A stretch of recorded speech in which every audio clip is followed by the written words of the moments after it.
Hopefully वैसे तो आपने कर ही लिया होगा, लेकिन एक दफ़ा बस मैं आपकी तसल्ली के लिए ये आपको करके दिखा देता हूँ।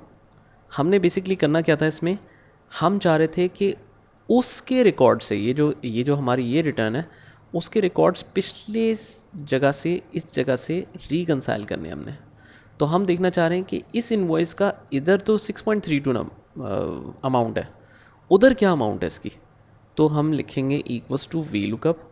हम कहेंगे ये इनवॉइस देखो, लुकअप करो, कॉमा, कहाँ लुकअप करो, इस पूरे टेबल में। लेकिन टेबल स्टार्ट कहाँ से होगा, जहाँ से लुकअप वैल्यू स्टार्ट हो रही है।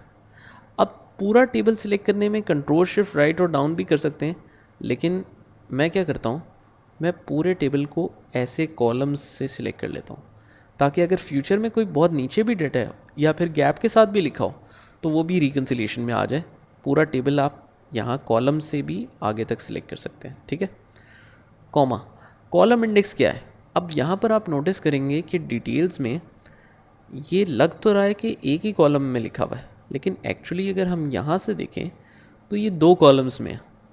तो बेसिकली आपने यहाँ से देख के कॉलम गिनने, यहाँ से कॉलम गिन के आप अगर बताएं तो रेफरेंस से कितनी आगे वैल्यू पड़ी है, 1 2 3 4 5 6। तो कॉलम इंडेक्स है 6 और एग्जैक्ट मैच या अप्रॉक्सीमेट मैच, एग्जैक्ट मैच लिख के हमने एंटर किया तो ये 6.32 आ गया। दोबारा से देखते हैं, इक्वल्स टू वी लुकअप। हम कहते हैं इस इनवॉइस को लुकअप करो, कहाँ लुकअप करो, इस पूरे टेबल में देखो, और इसके कौन से कॉलम से आंसर निकालो, 1 2 3 4 5 6, छठे कॉलम से आंसर निकालो एग्जैक्ट मैच करके, बस सिंपल 6.32 आ गया।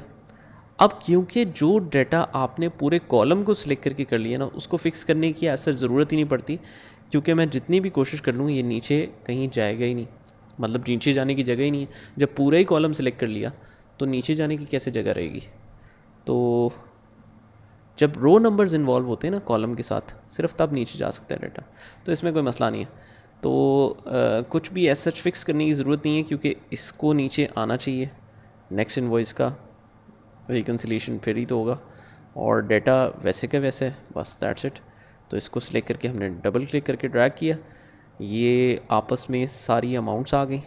अब हमने डिफरेंस निकालना है, इक्वल्स टू, हम कहते हैं इस अमाउंट को माइनस करो इस अमाउंट में से, तो जो भी 0 0 आ रहा है उसको हमने देख लिया। ये देखिए सारे 0 0 जो आ रहे हैं वो आ गए।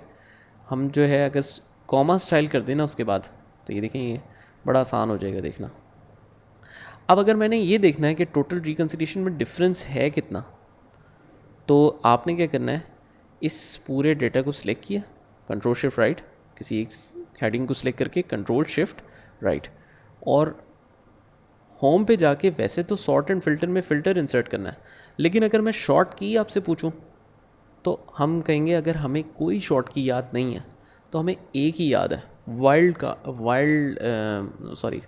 स्पेशल की, गोल्डन की क्या है हमारी, ऑल्टरनेट।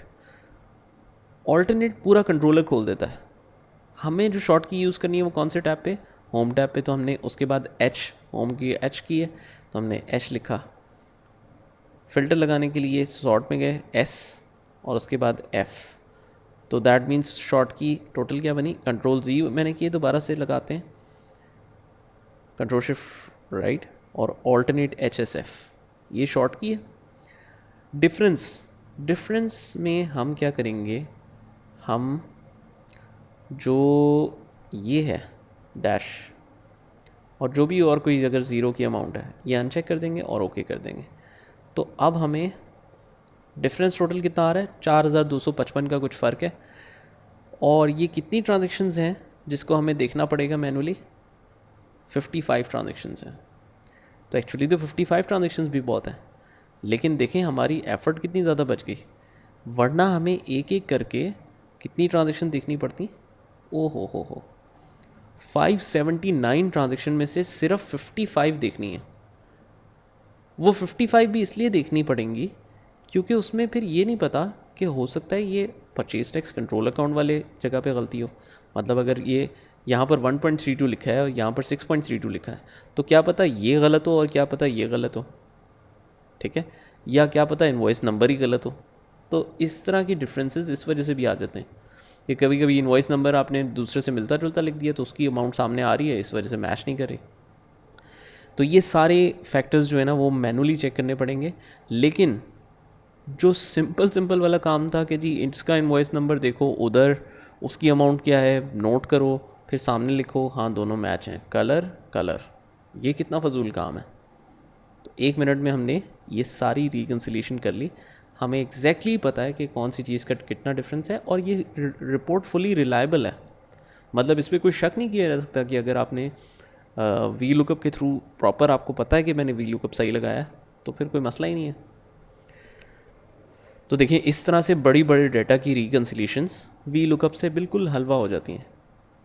दैट्स वाई ये इतना इम्पॉर्टेंट फार्मूला है कि हर कंपनी में आपका वी लुकअप का यूज़ तो आना ही आना है, ठीक है। तो इसको अच्छी तरीके से प्रैक्टिस कर लें, हर सिचुएशन पे आपको पता होना चाहिए। ये प्रैक्टिस करें, फिर हम आगे चलते हैं।